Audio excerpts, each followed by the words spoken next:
Threshold of 270 electoral college votes with a win right here in Pennsylvania. He picked up 20 votes, and then his title changed from vice president to now vice president, or excuse me, president-elect, that is. Now let's come over here. Take a look at this.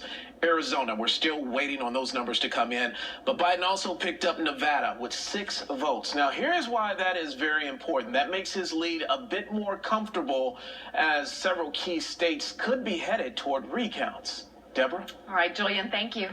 Demonstrators rallied in downtown Raleigh today in support of both President Trump and President-elect Biden. The events were held just one block apart and remained peaceful for several hours. WREL's Joe Fisher has reaction from both sides. Both of these demonstrations were scheduled before this race was called, but today's news certainly changed the tone at both of these events. Just as President Trump is not conceding the results, his strongest supporters say they too believe that this election is far from over. Supporters of President Trump rallied outside the legislative building. We believe in fair and honest elections, right? Calling the election results rigged. It's all a hoax. It's a bunch of crap. While holding signs reading "Stop the Steal." Stop the Steal is to stop the Democratic corruption. That's what it is, because all of it is stealing our rights to a free and fair vote. Gina Walker-Bailey drove 3 hours from Burke County, marching to the governor's mansion with hundreds of people claiming ballot fraud, despite no evidence. Because they won't even let the lawyers in to watch the vote count. So it's rigged. What are they hiding? Power to the people. Just 1 block away, I think it's a good day. Democrats rallied in support of counting every vote. I just say, if they want to recount, let them recount, because numbers don't lie. Sakia Royal is with the local workers union and says their fight for better wages and working conditions will continue under a Joe Biden administration. To make sure that the workers are included in the decisions that they make, from here on out. These Democrats say they're optimistic about the future, while some Republicans say the fight is not over.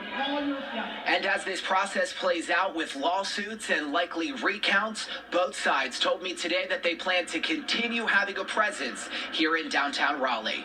I'm Joe Fisher, WRAL News. President Trump took to Twitter saying he won the election with 71 million legal votes, saying that observers were not allowed into counting rooms and that millions of mail-in ballots were sent to people who never asked for them. His post prompted Twitter to put a label on the tweet saying this claim about election fraud is disputed. Joining us now to talk about those allegations, WRAL's Capitol Bureau Chief Laura Leslie. Laura, we've heard from the president himself saying, quote, he won by a lot. The election was stolen from him. Is there any hard evidence that any of this is true? David, at this point, there is not. President Trump's legal team has brought 9 or more challenges in state and federal courts in various swing states, and so far, not a single judge has agreed. In the app that we're told, rather, that Trump's legal team says they're going to file affidavits in various courts in swing states on Monday that are going to prove this is going on. But when they were asked today on cable news what those affidavits are going to show, they wouldn't say. Any indication North Carolina is one of those states? At this point, not as far as we know. Just yesterday, State GOP Chairman Michael Whatley said that he had not seen any evidence of election irregularities or tampering here in North Carolina. We've heard some people say, some people are emailing, calling us, that elections officials here are refusing to count the remaining votes so the state won't be called for President Trump. That's just not right. No, it's not. I mean, statistically, let's be clear, President Trump almost certainly will win North Carolina. But there's no evidence that election officials are slowing that down. Under state law, the Board of Elections in each of the 100 counties has to meet to approve all those absentee and provisional ballots before those ballots can be opened and counted. Now, under state law, they had to announce those meeting dates to the public 2 weeks before Election Day. So they can't just call a meeting sooner to hurry it up.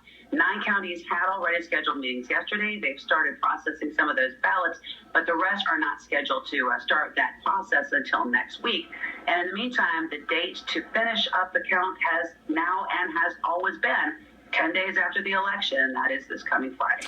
And the law is the law, and we'll get those results at that time. Laura That's right. Leslie, thank you.